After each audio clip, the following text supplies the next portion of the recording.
Hello મારા વાલા વાલા વિદ્યાર્થી મિત્રો, કેમ છો? મજામાં?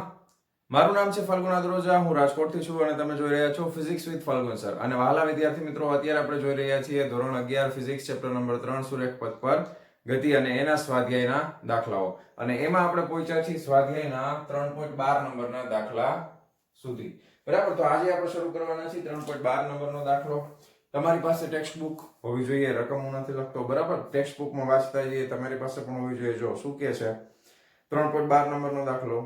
કોઈ એક દડાને 90 મીટરની ઊંચાઈ પરથી ફર્શ એટલે કે ફ્લોર પર પડતો મૂકવામાં આવે છે, એટલે મુક્ત પતન થાય છે. ફર્શ સાથેના પ્રત્યેક સંઘાત દરમિયાન દડો તેની મૂળ ઝડપના 10મા ભાગ જેટલી ઝડપ ગુમાવે છે. ઉપરથી નીચે આવશે એટલે ઝડપ વધશે. તો જ્યારે એ ભટકાય ફર્શની સાથે, ત્યારે એની જે ઝડપ હોય એના કરતા એની 10મા ભાગની ઝડપ એટલે 10% છે એ ઝડપ ગુમાવી દેશે. અને એટલી ઝડપથી ઉપર જશે ને, હવે ભટકાશે એટલે. ઓકે, દડાની આ ગતિ માટે t બરાબર 0 થી t બરાબર 12 સેકન્ડ માટે ઝડપ સમયનો આલેખ દોરો. બરાબર, આટલી વસ્તુ આપણને આપેલી છે. તો ચાલો શરૂ કરીએ. આપણી પાસે ઊંચાઈ આપણને આપેલી છે h બરાબર 90 મીટર. 90 મીટરની ઊંચાઈ છે. મુક્ત પતન કરાવવામાં આવે છે એટલે પ્રારંભિક વેગ v0 બરાબર 0 મીટર પ્રતિ સેકન્ડ થશે. ક્લિયર? ઓકે, હવે આપણે મુક્ત પતન છે. ઓકે, પછી t બરાબર તમારે ક્યાંથી ક્યાં સુધી જવાનું છે? તો કે t બરાબર 0 થી t બરાબર 12 સેકન્ડ માટે. તો t બરાબર 0 થી t બરાબર 12 સેકન્ડ. આના માટે આપણે ઝડપ વિરુદ્ધ સમયનો આલેખ દોરવાનો છે. એટલે આપણે આમ લખી શકાય કે વેગ વિરુદ્ધ t નો આલેખ. બરાબર, આ આપણને પૂછ્યું છે. વેગ વિરુદ્ધ t નો આલેખ કેવી રીતે દોરવો એ પૂછ્યું છે. તો હવે જો તમારે આને સંજ્ઞા પ્રણાલી સાથે કરવું હોય તો સંજ્ઞા પ્રણાલી સાથે કરી શકો. નીચે તરફના પ્રયોગને તમે ઋણ લઈને કરી શકો. બરાબર છે.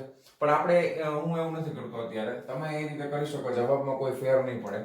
બરાબર, હું શું કરું છું કે ઊંચાઈ અહીંયા છે, દાખલા તરીકે 90 મીટર, અહીંયાથી હું મૂકું છું એટલે નીચે તરફ જશે. તો નીચે તરફનો પ્રવેગ આપણે હું ધન લઈશ. બરાબર છે, નીચે તરફના અંતરને પણ હું ધન લઈ લઈશ. ઓકે, તો પહેલા કેસની અંદર શું કરવું પડશે? તો કે ઊંચાઈ આપણી પાસે છે, પ્રારંભિક વેગ છે, અંતિમ વેગ મારે જોતો હોય તો મળી જાય. પ્રવેગ તો મને ખબર જ છે કે અહીંયા આગળ પ્રવેગ a બરાબર શું થશે? ગુરુત્વ પ્રવેગ g બરાબર 9.8 મીટર પ્રતિ સેકન્ડ નો વર્ગ. તો ગતિનું કયું સમીકરણ મારે વાપરવું પડે શરૂઆતના? હવે પહેલી વાર નીચે પડે છે ને, તો એને હું કહી દઉં છું ગતિનો પ્રથમ તબક્કો. શું કહું છું? દડો ઉપરથી જે નીચે પડે છે 90 મીટર થી, પહેલી વાર જે નીચે જાય છે એને હું કહું છું ગતિનો પ્રથમ તબક્કો. તો ગતિના પ્રથમ તબક્કા માટે હું કયું સમીકરણ વાપરીશ? ત્રીજા નંબરનું. કયું? v² v0² 2ax. શું કામ એ સમીકરણ વાપરશું? કારણ કે મારી પાસે સમય છે નહીં. બરાબર, તો મને ફાઇનલ વેગ જોઈએ છે. મારે ગતિના પહેલા તબક્કા માટે વેગ વિરુદ્ધ સમયનો આલેખ બનાવવાનો છે ને, તો ફાઇનલ વેગની મારે જરૂર પડશે. દડો જ્યારે ઉપરથી નીચે જાય છે પહેલી વાર. બરાબર, તો દડાની ગતિ તમારે લખવી તો લખી શકાય ઉપરથી નીચે પ્રથમ વખત. તો એના માટે આપણે સમીકરણ વાપરવાના છે v² બરાબર v0² પ્લસ 2ax. એટલે અહીં હું લખું છું પ્લસ 2a ઊંચાઈ છે એટલે h. ઓકે, તો પ્રારંભિક વેગ 0 છે એટલે v² બરાબર 2a એટલે કેટલા લખીશ? 9.8 મીટર પ્રતિ સેકન્ડ નો વર્ગ ગુણ્યા ઊંચાઈ કેટલી થશે? તો કે 90 મીટર. બરાબર ને? અંતર કેટલું કાપે છે? તો કે 90 મીટર અંતર કાપે છે. તો આ થઈ જશે 9 દુ 18 એટલે 180 ગુણ્યા 9.8 બરાબર. મારી પાસે કેલ્ક્યુલેટર છે અને આ v² છે. બરાબર, ચાલો તમારી પાસે કેલ્ક્યુલેટર હશે એવી આશાની સાથે આપણે શરૂ કરીએ. 98 ગુણ્યા 18 98 ગુણ્યા 18 ઇઝ ઇક્વલ ટુ આટલા 1764. હવે એનું કાઢવાનું છે વર્ગમૂળ એટલે a આવ્યા 42. બરાબર, તો વેગ મને મળશે આ 1764 આવશે અને વર્ગમૂળ કાઢીએ એટલે વેગ મને મળે છે 42 મીટર પ્રતિ સેકન્ડ. હવે આ ક્યાંનો વેગ છે? કે દડો જ્યારે નીચે પડે છે ત્યારે એનો વેગ આટલો હશે. તો આ પ્રારંભિક વેગ છે. ઓકે, મારે વેગ વિરુદ્ધ સમયનો આલેખ જોઈએ છે, તો સમય ગોતવો પડશે નથી. તો ગતિના પ્રથમ તબક્કા માટે તમે વેગ ગોતી લીધો છે આ. હવે આ વેગ અને પહોંચવા માટેનો સમયગાળો મારે જોઈએ છે. શું જોઈએ છે? પહોંચવા માટેનો સમયગાળો. તો સમયગાળા માટે હું કયું સમીકરણ વાપરીશ? તો કે પહેલું સમીકરણ વાપરો, ફાઇનલ વેગ v બરાબર v0 પ્લસ at. આ સમીકરણ વપરાય ને? v બરાબર v0 પ્લસ 80. આ સમીકરણ આપણે મૂકી દઈએ તો ફાઇનલ વેગ કેટલો છે 42, પ્રારંભિક વેગ કેટલો છે 0. તો સમય મને મળી જશે. ચાલો આમાં કિંમત મૂકીને જોઈએ કેવી રીતે થાય છે. જોજો હું સ્ટેપ બાય સ્ટેપ આમથી આમ વધું છું આગળ. v ની કિંમત મૂકી દઈ તો અહીંયા 42 મૂકી દઉં છું બરાબર. v0 એટલે 0 પ્લસ a એટલે કેટલા છે તો કે 9.8, સમય એટલે t. તો t ને કરતા બનાવીએ તો t બરાબર કેટલું થઈ જશે આ 9.8 ભાગાકારમાં આવી જશે 42 ભાગ્યા 9.8. તેથી સમય તમને પહેલો સમયગાળો કેટલો મળશે તો 42 ભાગ્યા 9.8 કરો.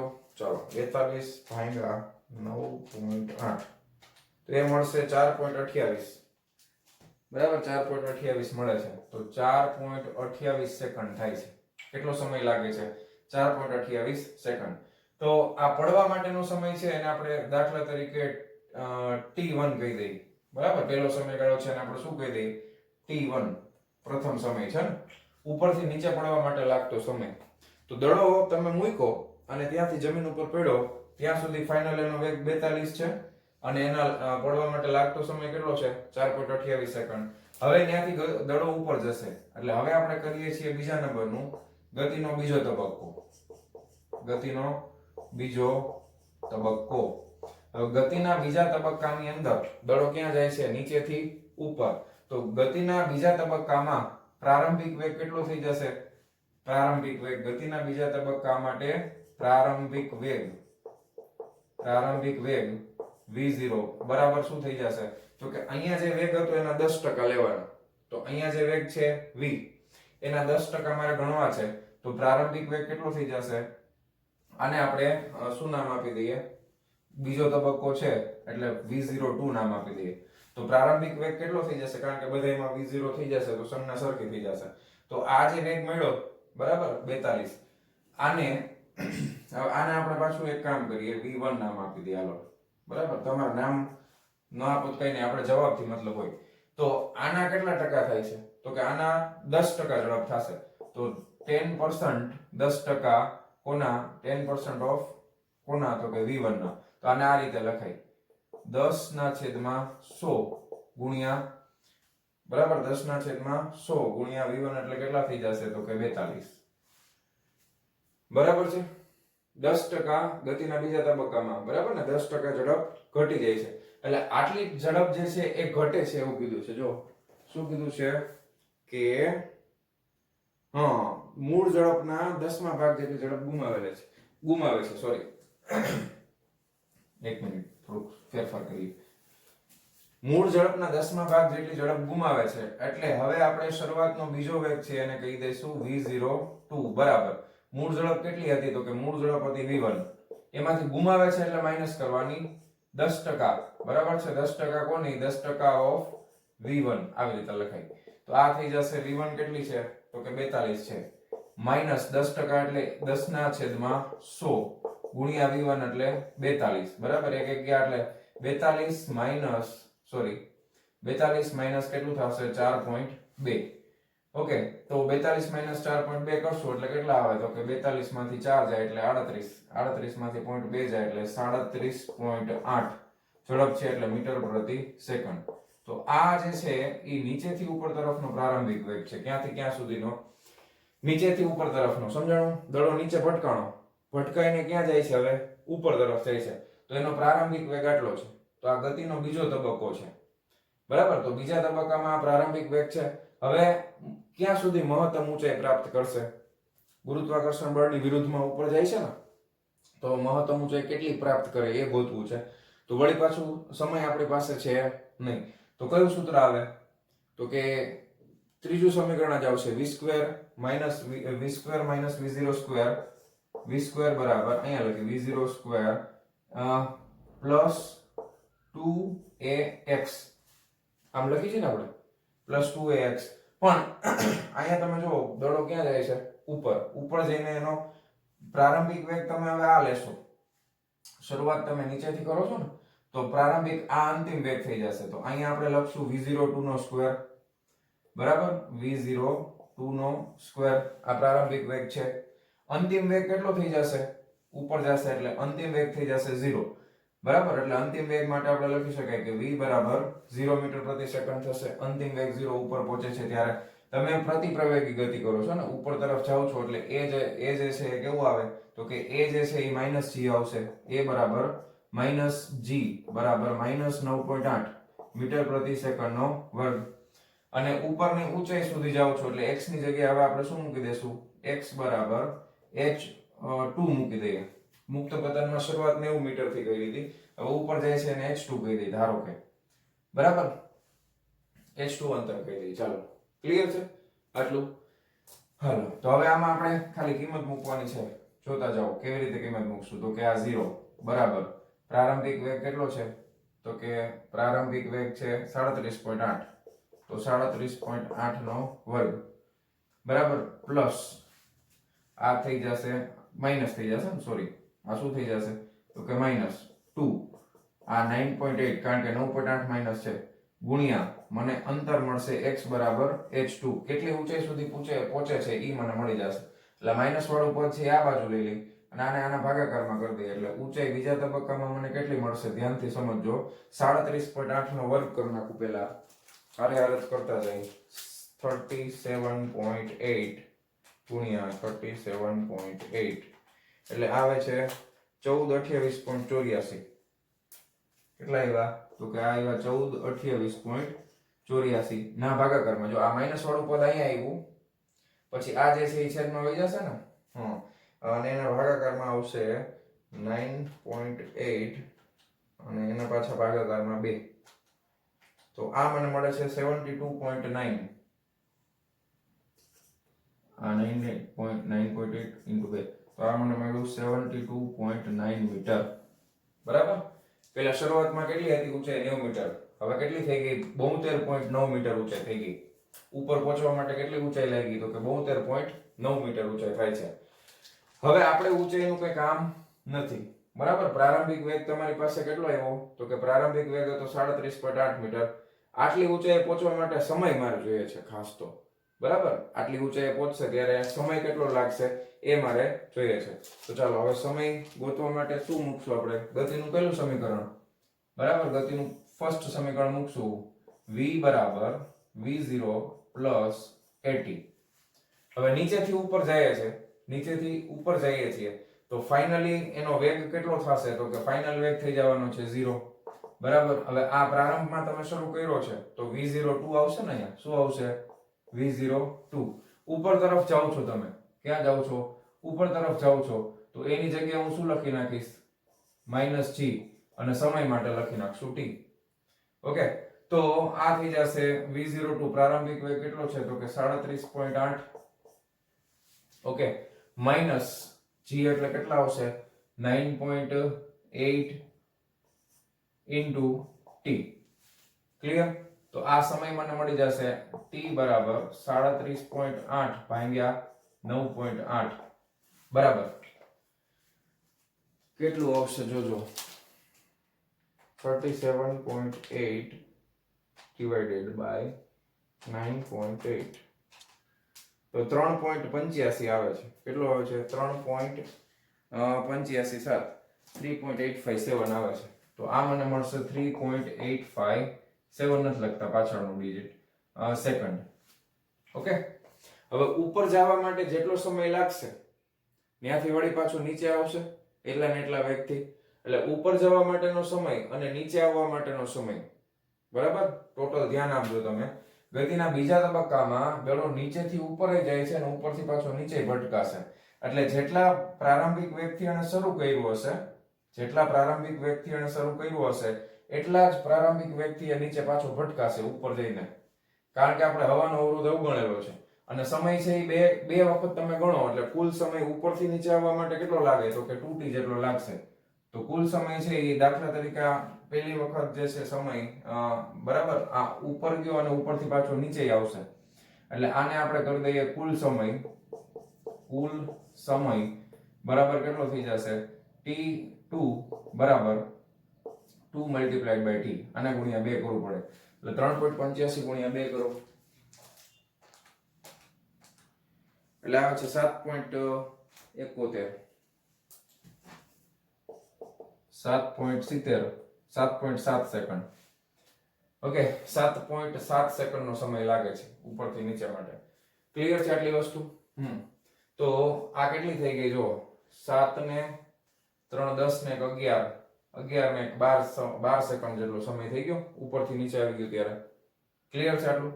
તો આટલો સમય એને લાગશે અને વળી પાછી ગતિની શરૂઆત કરે છે એટલે અહીંયાથી વળી પાછું શું કરશું આપણે? કુલ સમય કેટલો લાગ્યો? 7.7 સેકન્ડ લાગ્યો. હવે જો નીચે ભટકાય છે તો એ કેટલા વેગથી ભટકાશે? હવે ગતિનો ત્રીજો તબક્કો, ગતિનો ત્રીજો તબક્કો. તો ગતિના ત્રીજા તબક્કામાં પ્રારંભિક વેગ, ગતિનો ત્રીજો તબક્કો હશે તો એનો પ્રારંભિક વેગ કેટલો થશે? તો કે અહીંયા કેટલો વેગ હતો ફાઇનલી? અહીંયા વેગ હતો 37.8. તો ગતિના ત્રીજા તબક્કાનો પ્રારંભિક વેગ v03 બરાબર v02 માઈનસ 10% કરવાના 10% ઓફ v02 બરાબર છે. તો આ કેટલા હતા? 37.8 માઈનસ 10/100 ગુણ્યા 37.8 એટલે 37.8 માઈનસ 3.78. તો આ કેટલો થઈ જશે? જો ફટાફટ 37.8 માઈનસ 3.78 તો આ થઈ જશે 34.02 મીટર પ્રતિ સેકન્ડ. તો ત્રીજા તબક્કાની શરૂઆતમાં એનો વેગ આટલો હશે. બરાબર? ત્રીજા તબક્કાની શરૂઆતમાં વેગ કેટલો હશે? આટલો હશે. ઓકે, પણ હવે આપણે સમય 0 થી માંડી અને કેટલી સેકન્ડ સુધી કરવાનો છે? તો કે 12 સેકન્ડ સુધી કરવાનો હતો ને. તો ટોટલ આપણે સમયગાળો ગણી લઈએ. ચાલો, તો કે પ્રારંભમાં કેટલો છે? તો કે 4.28 વત્તા બીજો સમયગાળો કેટલો આવ્યો? તો કે બીજામાં ટોટલ સમયગાળો કેટલો આવશે? બીજા તબક્કામાં 7.7. તો આ થઈ જશે 11.98 એટલે 12 સેકન્ડ થઈ ગઈ. બરાબર? એટલે અહીંયા સુધી તમારે આલેખ દોરવો પડે. અહીંયા સુધી તમારે આલેખ દોરવો પડે. તો પહેલા એક કામ કરો, આ જે કેલ્ક્યુલેશન છે એ લખી નાખો. બરાબર? અને હવે આપણે આલેખ દોરવાના છીએ. ઓકે, વિડિયો પોઝ કરીને લખી નાખજો. ચાલો વિદ્યાર્થી મિત્રો, હવે આપણી પાસે આ ડેટા અવેલેબલ છે અને આના ઉપરથી આપણે આલેખ દોરવાનો છે ઝડપ વિરુદ્ધ સમયનો. તો ઝડપ વિરુદ્ધ સમયનો આલેખ દોરવા માટે આપણે બે અક્ષ લેવી પડે. બરાબર? અહીંયા આપણે દાખલા તરીકે સમય લઈ લઈએ, અહીંયા આપણે ઝડપ લઈ લેશું એટલે કે વેગ લઈ લઈએ. બરાબર? ઝડપ કેમાં લઈ લેશું? તો કે મીટર પ્રતિ સેકન્ડમાં લઈ લેશું અને અહીંયા લઈ લેશું સમય t છે એ સેકન્ડમાં આ તરફ. હવે તમને ખબર છે ઝડપ સમયમાં આપણે 12 સેકન્ડ સુધી જવાનું છે. ક્યાં સુધી જવાનું છે? તો કે 12 સેકન્ડ સુધી જવાનું છે. તો તમે આલેખમાં અહીંયા 0 થી ચાલુ કરો. 1 2 3 4 5 6 7 8 9 10 11 અને 12. ઓકે, 12 સેકન્ડ સુધી આપણે જતા રહ્યા. અને વેગમાં તમે જુઓ ક્યાં સુધી મેક્સિમમ મહત્તમ વેગ આવે છે? તો કે 42 સુધી આવે છે. તો વેગમાં આપણે 5 ના ગેપ લઈ લઈએ. 5 10 15 20 25 30 35 ઓહો 40 ઉપર સુધી જવું પડશે ભાઈ. અહીં સુધી 45. આ કેમાં છે? તો કે આ વેગ છે અને કેમાં છે? તો કે મીટર પ્રતિ સેકન્ડમાં છે. ક્લિયર? તો સૌથી પહેલા આપણે દર વખતે ભૂલી જઈએ છીએ, આ વખતે નહીં ભૂલીએ. આ x અક્ષ છે, આ y અક્ષ છે. તો સ્કેલ માપ અહીંયા લખી નાખું છું કે સ્કેલ માપ આપણે શું લઈએ છીએ? તો કે x અક્ષ માટે 1 સેન્ટીમીટર બરાબર 1 સેકન્ડ. 1 સેન્ટીમીટર બરાબર 1 સેકન્ડ આપણે લઈએ છીએ. અને y અક્ષ માટે શું લઈએ છીએ આપણે? તો કે y અક્ષ માટે 1 સેન્ટીમીટર બરાબર 5 મીટર પ્રતિ સેકન્ડ વેગ છે. ચાલો, હવે ગતિનો પ્રથમ તબક્કો યાદ કરો. મુક્ત પતન થાય છે. દડો ક્યાંથી ક્યાં જાય છે? તો કે ઉપરથી નીચે જાય છે. દડો ઉપરથી નીચે જાય છે. પ્રારંભિક વેગ કેટલો છે? 0. એટલે પહેલું બિંદુ અહીંયા આવશે. રેડ માર્કર લઈ લો એટલે આપણે ખબર પડે બિંદુ ક્યાં દર્શાવવા. ઓકે, પછી પહેલું બિંદુ અહીંયા આવશે. અહીંયા રાઉન્ડ કરી નાખીએ. પછી ત્યાંથી લઈ અને શરૂઆતમાં કેટલો સમય લાગે છે? ઉપરથી નીચે જાય છે. જાય છે એકચ્યુઅલમાં દડો નીચે, પણ ગ્રાફ ઉપર આવશે ને. વેગ વધતા વધતા કેટલો વધે છે તો કે 42 મીટર પ્રતિ સેકન્ડ સુધીનો થાય છે. એટલે આ 40 નહીં, 41 ને 42 સપોઝ અહીંયા ક્યાંક હોય તો અહીંયાથી સમક્ષિતિજ રેખા દોરીએ અને એના માટે કેટલો સમય લાગે છે તો કે 4.28 સેકન્ડ. તો 4.2 બરાબર. તો આ 4 અને 5 ને 4.2 એટલે સપોઝ અહીંયા ક્યાંક આવશે બરાબર. એટલે ધારો કે આ રીતે આપણને આલેખ મળ્યો. તો પહેલા આ રીતે ગતિની શરૂઆત થાય છે. એટલે આલેખ આપણો અહીંયાથી અહીંયા સુધી જશે સીધી રેખા બરાબર. કારણ કે નિયમિત પ્રવેગી ગતિ છે ને, આમ આવશે. હાલો હવે અહીંયા આગળ શું થાય છે ધ્યાનથી સમજજો. અહીંયા આગળ દડો જમીનને ભટકાય છે. જમીનને ભટકાઈને એનો વેગ 10% ઘટી જાય છે, પણ આ જ સમયે ઘટે છે, તાત્ક્ષણિક ઘટે છે. એટલે હવે સમયમાં કોઈ ફેરફાર નહીં થાય. વેગ કેટલો થઈ જશે 37.8 મીટર પ્રતિ સેકન્ડ.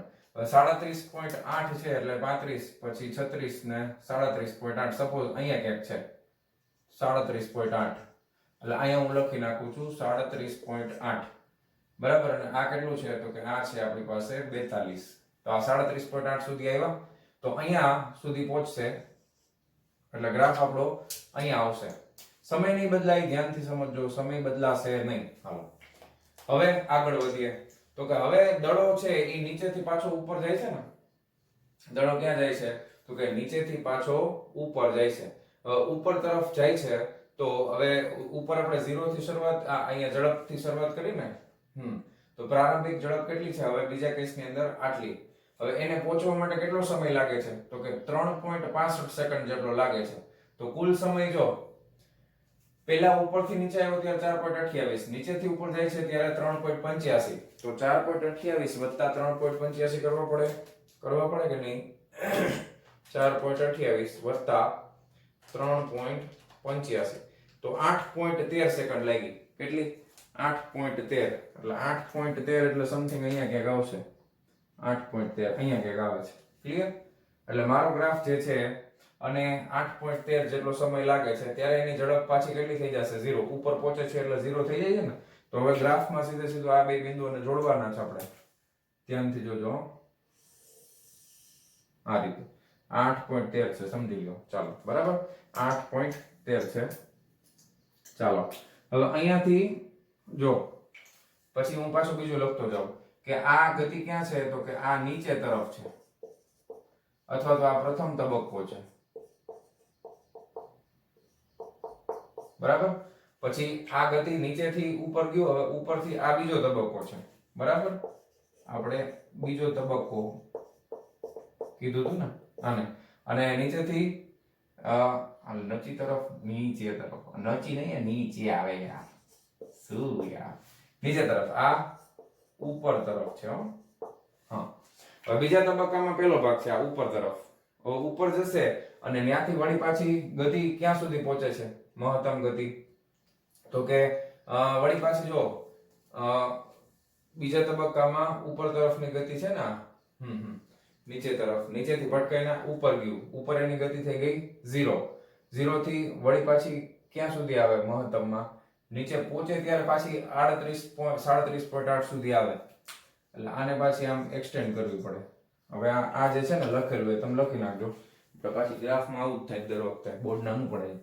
ચાલો સ્કેલમાં તમે લખી નાખજો, એ કાઢ નાખું છું, નોડે નહીં. હાલો તો આ રીતે હવે ધ્યાન આપજો.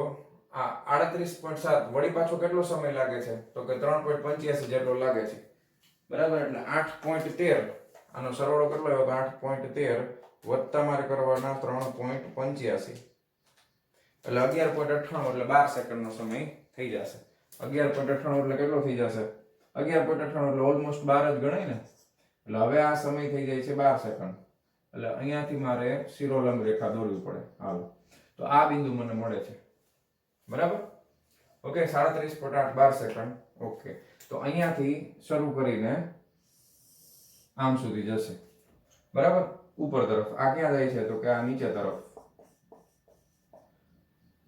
આ ગતિનો કયો તબક્કો છે? બીજો તબક્કો છે. હવે અહીંયાથી હજી જો મેઝર કરવું હોય, હજી આગળ વધવું હોય તો ગ્રાફમાં આપણને ખબર છે કે છેલ્લો વેગ આપણે જે ગોઈતો હતો એ આજે આમાં ઘટાડો થઈ જાય છે ને, જો આ 37.8 હતો, હવે નીચે ભટકાશે એટલે 10% ઘટી જશે, એટલે છેલ્લે પાછો 34.02 સેકન્ડનો વેગ આવશે. તો 34.02 તો અહીંયા ક્યાંક હોય સપોઝ સમથિંગ, ઓકે, તો અહીંયા આવશે, બરાબર, અને અહીંયાથી પાછી ગતિની શરૂઆત થશે એટલે આમ આવશે ગ્રાફ, બરાબર, અને અહીંયાથી પાછું જશે કઈ બાજુ જશે તો કે ઉપર તરફ જશે, એટલે એ ગ્રાફ છે એ આગળ આમ વધતો જશે. પણ આપણી પાસે ઓલરેડી જો સમય 12 સેકન્ડ આવી ગયો છે, એટલે આપણો ગ્રાફ છે અહીંયા પૂરો થઈ જશે. ક્લિયર છે?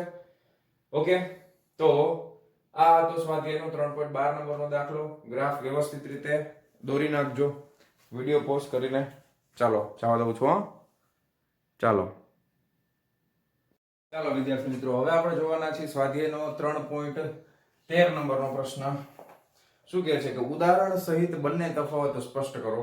પહેલું તમને કીધું છે એ કોઈ એક સમયગાળામાં સ્થાનાંતરનું માન, જેને ઘણીવાર અંતર પણ કહે છે, અને કોઈ કણ દ્વારા આટલા જ સમયગાળામાં કાપેલ કુલ પથ લંબાઈ. ઓકે, તો હવે તમે પેલા પ્રશ્નનો હવે આ તફાવત સ્પષ્ટ કરો, એટલે આમાં તમારે તમારી ભાષામાં લખો તો વધારે અનુકૂળ રહેશે.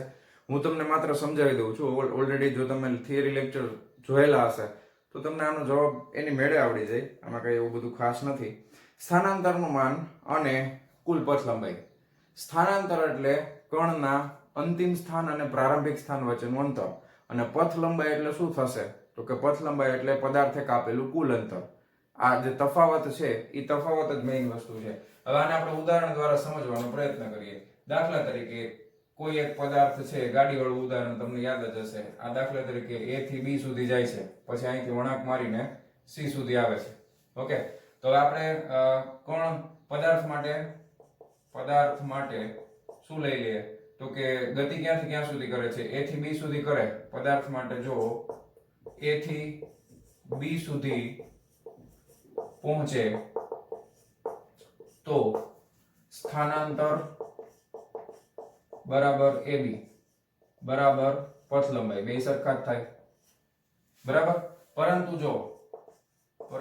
જો પદાર્થ B થી પાછો C તરફ પહોંચે તો સ્થાનાંતર બરાબર શું થઈ જશે? B થી C સુધી આવે તો સ્થાનાંતર એટલે પ્રારંભિક સ્થાન A છે, અંતિમ સ્થાન C છે, તો સ્થાનાંતર AC થાય. તો સ્થાનાંતર કેટલું આવે તો કે ટોટલ અંતર કેટલું છે તો કે AB માઈનસ શું કરવું પડે મારે તો કે BC, આટલું સ્થાનાંતર થાય. પરંતુ પથ લંબાઈ, આ કેસની અંદર પથ લંબાઈ કેટલી થઈ જશે તો કે પથ લંબાઈ થઈ જશે AB વત્તા BC. કેટલી થઈ જશે? પથ લંબાઈ AB વત્તા BC. તો પથ લંબાઈ છે એ હંમેશા સ્થાનાંતર કરતા વધારે અથવા સ્થાનાંતર જેટલી હોય. તો તમે જનરલી આવું કહી શકો પેલા કેસ માટે કે પથ લંબાઈ એ હવે બરોબર, પથ લંબાઈ is always greater than or equal to શું તો કે સ્થાનાંતર જેવડી અથવા એના કરતા મોટી હોય. સ્થાનાંતર હંમેશા પથ લંબાઈ જેવડું અથવા નાનું હોય, મોટા ભાગે નાનું હોય, બરાબર. સીધી રેખામાં ગતિ કરે એવું જરૂરી તો નથી. હવે બીજું કીધું છે કોઈ એક સમયગાળામાં સરેરાશ વેગનું માન અને એટલા જ સમયગાળા માટે સરેરાશ ઝડપ A અને B બંને માટે દર્શાવો કે બીજી રાશિ પ્રથમ રાશિ કરતા મોટી કે તેના જેટલી જ છે. સમાનતાનું ચિહ્ન ક્યારે સાચું છે? સરળતા માટે ગતિને એક પરિમાણે ગતિ લો. તો એમાં આપણે કરી જ દીધું. જો હવે બીજું આપણને સરેરાશ વેગ અને ઝડપ કીધી છે, તો બીજા કેસ માટે તમે લ્યો કે A થી B સુધીનો સરેરાશ વેગ અને સરેરાશ ઝડપ બે સરખી જ થશે, બરાબર. A થી B સુધી પદાર્થ નો સરેરાશ વેગ બરાબર શું લખીએ આપણે તો કે સ્થાનાંતર ના છેદમાં સમય, બરાબર. સ્થાનાંતર ના છેદમાં સમય. દાખલા તરીકે સરેરાશ વેગ માટે અહીંયાથી અહીંયા સુધી A થી B સુધી પહોંચવા માટે લાગતો સમય છે t1. અહીંયાથી આ જે સમયગાળો છે એ છે t1, અને B થી C સુધી પહોંચવા માટે લાગતો સમય છે t2, બરાબર. ધ્યાનથી સમજો. A થી B સુધી t1 લાગે છે, B થી C સુધી t2 લાગે છે. તો હવે A થી B સુધી સ્થાનાંતર કેટલું થાય તો કે સ્થાનાંતર AB થઈ જશે, અને એના માટેનો સમય કેટલો થશે t1, અને A બરાબર જ તે શું થઈ જશે તો કે પથ લંબાઈ ના છેદમાં સમય. આ એ જ આવશે. એટલે અહીંયા આગળ સરેરાશ વેગ અને પેલા કેસમાં સરેરાશ વેગ અને સરેરાશ ઝડપ બે સરખા છે, પણ જ્યારે હવે પદાર્થ A થી B જાય ને B થી C આવે છે ત્યારે બદલાઈ જશે, બરાબર. પરંતુ જો હવે આ તમારા ઉપર છોડું છું આ વાક્ય રચના, બરાબર, ટાઈમ નથી બગાડતા આપણે. તો એના માટે સરેરાશ વેગ કેટલો થશે તો કે એ કેસની અંદર સરેરાશ વેગ મારે જોતો હશે એટલે સ્થાનાંતર થઈ જશે AC, અને સમય કેટલો આવશે તો કે t1 + t2 આવશે. ઓકે, સરેરાશ વેગ. અને સરેરાશ ઝડપ કેટલી આવે તો કે કુલ સ્થાનાંતર કેટલું છે પથ લંબાઈ A થી B, બરાબર, આ ઝડપ માટે અને આ વેગ માટે. ઝડપ માટે જોજો પથ લંબાઈ જોશે એટલે A થી B + B થી C, તો AB + BC, અને છેદમાં સમયગાળો કેટલો આવશે પથ લંબાઈ માટે તો કે t1 થી t2. તો સમય તો સેમ જ આવે બેમાં, જો t1 + t2. આ અંતર સ્થાનાંતર ઓછું છે, આ વધારે છે, તો ઝડપ is always greater than or equal to શું થશે વેગ. તો થિયોરેટિકલ દાખલો છે, આમાં કઈ છે નહીં, તો લખી નાખો. વિડિયો પોઝ કરીને ચાલો જવા દઉં છું. હો, ચાલો વિદ્યાર્થી મિત્રો, હવે આપણે જોવાના છીએ સ્વાધ્યાયનો 3.14 નંબરનો પ્રશ્ન. શું કહે છે કે એક વ્યક્તિ સુરેખ માર્ગે સીધી રેખામાં 5 કિલોમીટર પ્રતિ કલાકની ઝડપે તેના ઘરેથી 2.5 કિલોમીટર દૂર આવેલા માર્કેટમાં જાય છે, પરંતુ માર્કેટને બંધ જુએ છે કે તરત 7.5 કિલોમીટર પ્રતિ કલાકની ઝડપે ઘરે પાછો ફરે છે. તો સરેરાશ વેગનું માન અને b સમયગાળા 0 થી 30 મિનિટ, 0 થી 50 મિનિટ, 0 થી 40 મિનિટ માટે વ્યક્તિની સરેરાશ ઝડપ કેટલી હશે. એટલે આપણને 3 અલગ અલગ સમયગાળા આપ્યા છે ને, 0 થી 30, 0 થી 50, 0 થી 40. એના માટે આપણે બે ગોતવાનું છે, સરેરાશ વેગ ને સરેરાશ ઝડપ. આ ખાસ ધ્યાનથી તમે પ્રશ્ન સમજજો પાછા, બરાબર. 3 અલગ અલગ સમયગાળા માટે આપણે સરેરાશ વેગ અને સરેરાશ ઝડપ શોધવાની છે. જે પ્રાથમિક માહિતી આપી છે એના પ્રમાણે આપણે ખાલી એમને સિમ્પલ ડાયાગ્રામ બનાવીએ તો કે અહીંયા જે છે વ્યક્તિનું ઘર છે એટલે હોમ, અને અહીંયા માર્કેટ છે એટલે એમ. આ બે વચ્ચેનું અંતર આપણને આપ્યું છે 2.5 કિલોમીટર, એટલે 2.5 કિલોમીટર અંતર છે બે વચ્ચેનું. જાતી વખતે એનો વેગ આપણને આપ્યો છે 5 કિલોમીટર પ્રતિ કલાક, અને રિટર્નમાં એનો વેગ આપ્યો છે 7.5 કિલોમીટર પ્રતિ કલાક. આટલી માહિતી આપણી પાસે છે. ઓકે, તો સૌથી પહેલો પ્રશ્ન સીધો આપણે સ્ટાર્ટ કરીએ. પહેલો ભાગ આપણને આપ્યો છે 0 થી 30 મિનિટ માટે. 0 થી 30 મિનિટ માટે હવે આપણે બે વસ્તુ ગોતવાની છે. એક ગોતવાનું છે સરેરાશ વેગ અને બીજું ગોતવાનું છે સરેરાશ ઝડપ. તો સરેરાશ વેગ કોને કહેવાય? સરેરાશ વેગ કોને કહેવાય તો કે સરેરાશ વેગ એટલે આપણને ખબર છે સ્થાનાંતર ના છેદમાં સમયગાળો, બરાબર. સરેરાશ વેગ એટલે શું થાય તો કે સ્થાનાંતર ના છેદમાં સમયગાળો. તો સમયગાળો તો મને આપેલો છે 0 થી 30 મિનિટ, તો 30 મિનિટ માટે મારે સ્થાનાંતર ગોતવાનું છે. તો સ્થાનાંતર ગોતવા માટે સુરેખ માર્ગ ઉપર જ જાય છે એટલે ઝડપ એટલે જ વેગ ગણી શકાય.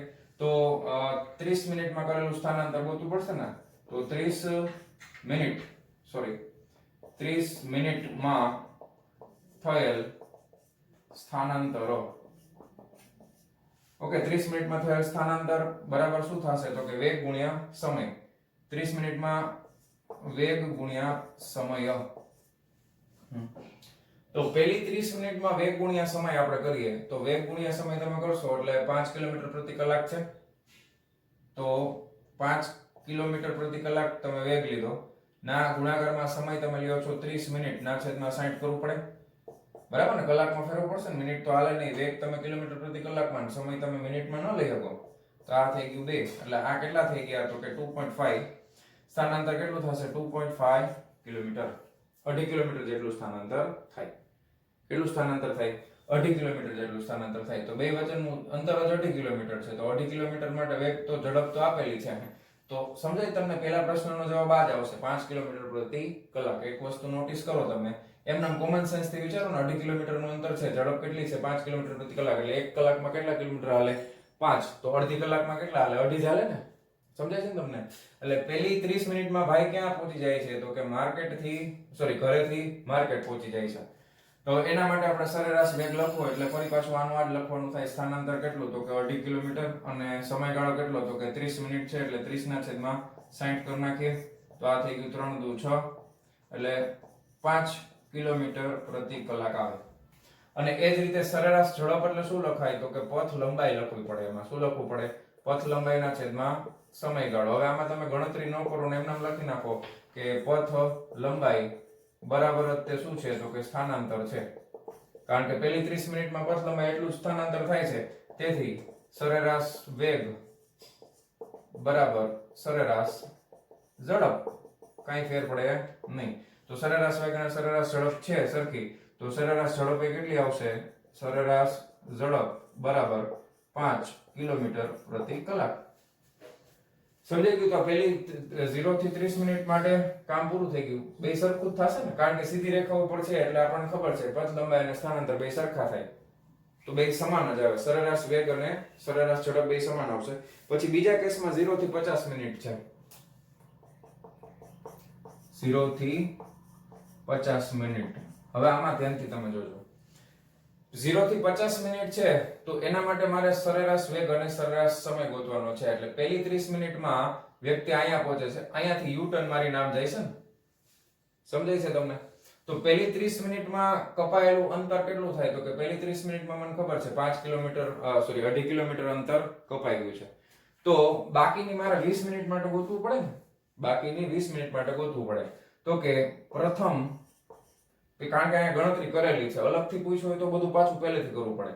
તો પ્રથમ 30 મિનિટ પછીની 20 મિનિટ માટે કપાયેલું અંતર બરાબર, પછીની 20 મિનિટ માટે. પહેલી 30 મિનિટ હતી ત્યારે વેગ કેટલો હતો? તો કે 5 કિલોમીટર. હવે જો બાકીની 20 મિનિટમાં વેગ કેટલો છે, ઝડપ કેટલી છે? 7.5 કિલોમીટર પ્રતિ કલાક છે. ઓકે, તો એના માટે મારે વેગ ગુણ્યા સમય, ઝડપ ગુણ્યા હું શું કરી દઈશ? સમય. તો બાકીની જે 20 મિનિટ છે અહીંયાથી, એના માટે મારે કરવું પડે 7.5 ગુણ્યા 20 મિનિટ છે એટલે કલાકમાં ફેરવવું જ પડે. એકમ તો સરખા જોવા જોઈએ. 0 0 ગયા, 2 તેરી 6, તો કેટલા થઈ જશે? 3 દુ 6 1 7, 3 દુ 6, 1 વધે 3 5 15, તો અઢી આવે. તો 2.5 કિલોમીટર અંતર કપાઈ જાય. બરાબર ને? ક્યારે? તો કે પ્રથમ 30 મિનિટ પછીની 20 મિનિટ માટે કપાયેલું અંતર. તો હવે વ્યક્તિ અહીંયાથી 2.5 કિલોમીટર સોરી 2.5 કિલોમીટર અંતર કપાઈ જાય છે. અહીંયાથી પાછું 2.5 કિલોમીટર એટલે અહીંયા આવી જાય પાછો. સમજાય છે ને તમને? ટોટલ 2.5 કિલોમીટર છે. તો વ્યક્તિ દ્વારા થયેલું, હવે આપણે જોજો સરેરાશ વેગ ગોતું છું. હવે તમે ધ્યાનથી સાંભળજો કે ભાઈ હવે અહીંયા પાછા બે ભાગ, સરેરાશ વેગ અને અહીંયા આગળ સરેરાશ ઝડપ. હવે આમાં બહુ મોટો તફાવત આવશે. સરેરાશ વેગ બરાબર શું થાય? તો કે સ્થાનાંતર ના છેદમાં સમયગાળો. સ્થાનાંતર કેટલું છે બોલો? 0 થી 50 મિનિટમાં સ્થાનાંતર કેટલું થાય? તો કે 0 થી 50 મિનિટમાં ભાઈ ઘરેથી માર્કેટ પહોંચી ગયા, માર્કેટ થી પાછા ઘરે પહોંચી ગયા, તો સ્થાનાંતર 0 થઈ જાય. સમજાય છે? સ્થાનાંતર કેટલું થઈ જાય? 0. પછી તમે સમયગાળો ભલે ને ગમે એ મૂકેલો હોય, 50 ભાગ્યા 60 કરો તો જવાબ તો 0 જ આવે ને. સરેરાશ વેગ બીજા કેસમાં કેટલો આવશે? 0. ઓકે, પછી સરેરાશ ઝડપ મળશે. સરેરાશ ઝડપ મને મળશે. તો સરેરાશ ઝડપ માટે શું લખાય? તો કે પથ લંબાઈ બરાબર અને છેદમાં સમયગાળો. પથ લંબાઈના છેદમાં સમયગાળો. પથ લંબાઈ કેટલી થાય? તો કે જો ટોટલ અંતર કેટલું કાપ્યું? પથ લંબાઈ એટલે કુલ અંતર લખવું પડે. પથ લંબાઈ એટલે અહીંયા પાછું લખી નાખું, કુલ અંતર ના છેદમાં કુલ સમય. કુલ અંતર કેટલું કાપ્યું? તો કે 2.5 + 2.5 5 કિલોમીટર કાપ્યું ને, છેદમાં કુલ સમય કેટલો થયો? તો 50 મિનિટ થઈ ગયો. તો આ 50 ના છેદમાં 60, છેદનો છેદ અંશમાં વહી ગયો, 0 0 કેન્સલ, 5 5 કેન્સલ. કેટલા આવ્યા? તો કે 6 કિલોમીટર પ્રતિ કલાક. ધ્યાનથી જોજો. ક્લિયર થઈ ગયું આટલું? તો કે પેલા માટે જો બે સરખા આવ્યા, બીજા કેસ માટે જો પેલો 0 આવ્યું, બીજો 6 કિલોમીટર પ્રતિ કલાક આવ્યું. હવે ત્રીજો કેસ છે, તો ત્રીજો કેસ સમય એમ નથી એટલે હું આને રબ કરી નાખું છું. તો વિડિયો પોઝ કરી અને ફટાફટ આ ઉતાર લ્યો પેલો ભાગ, કા પછી પેલો બીજો બે ઉતાર લ્યો એટલે ત્રીજો એક જ વધે. ચાલો જવા દઉં છું. તો હવે ત્રીજો સમયગાળો આપણે લેશું. ત્રીજો સમયગાળો ઓકે, ચાલો. તો ત્રીજામાં શું કીધું છે ભાઈ? કે 0 થી 40 મિનિટ માટે. 0 થી 40 મિનિટ માટે. 0 થી લઈને 40 મિનિટ માટે. તો આપણને ખબર છે પ્રથમ 30 મિનિટ પછીની, પહેલી 30 મિનિટમાં તો અહીંયા પહોંચે છે આપણને પહેલેથી ખબર, પહેલા કેસથી. એટલે આ લખી જ નખાય સીધું, ખોટી માથાકૂટ નહીં. પ્રથમ 30 મિનિટ પછીની 10 મિનિટ મિનિટ પાછું ઇંગ્લિશમાં જ લખવાનું. અહીંયા પાછું મેં કેમ અડધું ઇંગ્લિશ અડધું ગુજરાતી આમ ન હાલે. અહીંયા એમાં તો ઇંગ્લિશ જ ધરાવો. બરાબર. 10 મિનિટ માટે કપાયેલ અંતર. તો 10 મિનિટમાં કેટલું અંતર કપાય? તો કે ઈ 10 મિનિટની ઝડપ ગુણ્યા મારે શું કરવું પડે? સમય. હવે ઈ 30 મિનિટમાં ઝડપ 5 હતી, પણ 30 મિનિટ પછીમાં ઝડપ કેટલી હતી? તો કે 7.5 હતી. ગુણ્યા સમય કેટલો છે? તો 10 મિનિટ છે, તો 10 ભાગ્યા શું કરવું પડે? 60 કરવું પડે. આ બે ગયા તો 7.5 ભાગ્યા 6 કરો. બરાબર. ઝડપ છે 7.5. ઓકે. 7.5 ડિવાઇડેડ બાય 6 એટલે 1.25 આવશે. બરાબર. કેટલું આવે છે આ? 1.25. આટલા કિલોમીટર અંતર કપાય. ઓકે. આટલું કિલોમીટર 1.25 કાપી નાખે. અઢીના અડધા 1.25 થાય ને. તો હવે આપણે ગોતવાનું છે સરેરાશ વેગ. સરેરાશ અહીંયા વેગ ગોતી લેશું અને અહીંયા સરેરાશ ઝડપ. તો સરેરાશ વેગ માટે મારે જોશે સ્થાનાંતર ના છેદમાં સમય. તો 0 થી 40 મિનિટમાં સ્થાનાંતર કેટલું થાય? તો કે પહેલા વ્યક્તિ અહીંયા હતો, પછી અહીંયા પહોંચ્યો પહેલી 30 મિનિટમાં, બાકીની 10 મિનિટમાં અહીંયા સેન્ટરમાં આવી ગયો. તો સ્થાનાંતર માટે પ્રારંભિક સ્થાન માઈનસ અંતિમ સ્થાન, એટલે અહીંયાથી આ સેન્ટર જોજો ધ્યાનથી. આ જે 1.25 કિલોમીટર છે એ આ બાજુ છે, એટલે અહીંયા આવે ને 1.25 અઢીના અડધા. તો બાકી વધ્યું કેટલું? આટલું સ્થાનાંતર કર્યું એને. આ 1.25 થાય. બરાબર ને? આ અહીંયાથી આટલું 1.25 થાય અને બાકીનો આ પણ 1.25 થાય. તો હવે મારે સ્થાનાંતર કેટલું લખવાનું? તો કે અહીંયા 1.25 સ્થાનાંતર થશે. ના છેદમાં સમય. સમય તો ટોટલ જ લેશે ને. સમયગાળો લખો. બરાબર. તો સમયગાળો તો એટલો જ લેવાનો છે 40 મિનિટનો, એટલે 40 ના છેદમાં 60, એટલે છેદનો છેદ આપણે અંશમાં લઈ લઈએ તો 60 ઉપર ગુણાકારમાં આવી જશે. 0 0 કેન્સલ. 2 2 4 2 તેરી 6 એટલે 1.25 ગુણ્યા 3 એટલે 3 ને 3.75 થઈ જશે ભાગ્યા 2. તો 2 એકુ 2 બરાબર. પછી પોઈન્ટ 8 દુ 16 એક વધ્યા 16 એટલે એક વધ્યા ને. તો 7 દુ 14 એક વધ્યા 2 5 10 1.875 કિલોમીટર પ્રતિ કલાક આવે. કેટલો આવશે સરેરાશ વેગ? 1.875 કિલોમીટર પ્રતિ કલાક આવશે. હવે સરેરાશ ઝડપ માટે તો મારે શું લેવાનું હોય? તો કે કુલ અંતર અથવા પથ લંબાઈ લઈ લો. પથ લંબાઈ ના છેદમાં સમયગાળો. તો પથ લંબાઈ કેટલી થઈ? તો કે પથ લંબાઈ તો ટોટલ ગણવાની ને. તો અહીંયાથી આટલો 2.5 કિલોમીટર, પાછું 1.25 આવે એટલે 2.5 વત્તા 1.25 કરવાનું ટોટલ. એટલે અહીંયા લખી 2.5 વત્તા 1.25 કુલ પથ લંબાઈ. અને કુલ સમયગાળો તમને આપેલો છે 40 મિનિટ. તો એ 40 ના છેદમાં 60 એટલે અહીંયા આપણે ગુણાકારમાં આવી જશે. છેદનો છેદ અંશમાં. 0 0 કેન્સલ. બરાબર. 2 2 4 2 તેરી 6. આ પેલા કરી નાખીએ. 2 ને 1 3 5 ને તો 3.75 ગુણ્યા 3 ના છેદમાં 2. હવે આ જરાક ફટાફટ કરવું છે એટલે કેલ્ક્યુલેટર થી કરીએ. ફટાફટ થાય જો. 3.75 ગુણ્યા 3 બરાબર આટલા ભાગ્યા 2 બરાબર 5.625. કેટલો આવ્યો? 5.625 કિલોમીટર પ્રતિ કલાક. ઓકે. તો આ બધાય પ્રશ્નોના જવાબ આપણને મળી ગયા. હવે આમાંથી આપણને શું શીખવા મળે છે એવું તમને પ્રશ્નમાં પૂછ્યું છે. ખરેખર પ્રશ્નનું મહત્વ એ જ છે. જો બ્રેકેટમાં આપ્યું છે કે ઓકે ક્યાં ગયું? આ ઉદાહરણથી તમે પ્રભાવિત થશો કે સરેરાશ ઝડપને સરેરાશ વેગના માન તરીકે દર્શાવવા કરતા કુલ પથ લંબાઈ અને કુલ સમયગાળાના ગુણોત્તર સ્વરૂપે વ્યાખ્યાયિત કરવી કેમ વધુ યોગ્ય છે. સમજાય છે? હવે અહીંયા તમે જુઓ બિચારાનો આ 50 મિનિટ સુધી રેખડો પણ તમે સરેરાશ વેગ એને 0 કહો છો. પણ આમ તમે એમ કહો કે ના તમારી ઝડપ 6 કિલોમીટર પ્રતિ કલાકની તો ખુશ થાય કે કંઈક કામ કર્યું તો કામ લેખે તો લાગ્યું. અહીંયા તો 0 થઈ જાય છે. સમજાણું તમને? એટલે થાકીને ઘરે પહોંચેલી વ્યક્તિને તેની સરેરાશ ઝડપ શૂન્ય છે તેમ કહેવાનું મુનાસિબ નહીં માનો. એને એમ ન કહેવાય તારી સરેરાશ ઝડપ છે એ 0 છે એવું થોડું કહેવાય. એટલા માટે આપણે ઝડપને વ્યાખ્યાયિત કરી છે. પથ લંબાઈ લઈએ, નકર તો એકચ્યુઅલમાં 0 થઈ જાય. ખબર પડી? તો લખી નાખજો વિડીયો પોસ્ટ કરીને. વિદ્યાર્થી મિત્રો, હવે આપણે જોવાના છે સ્વાધ્યાયનો 3.15 નંબરનો પ્રશ્ન શું કહે છે. સ્વાધ્યાય પ્રશ્ન 3.13 અને 3.14 માં આપણે સરેરાશ ઝડપ અને સરેરાશ વેગ વચ્ચેનો તફાવત કાળજીપૂર્વક સ્પષ્ટ કર્યો.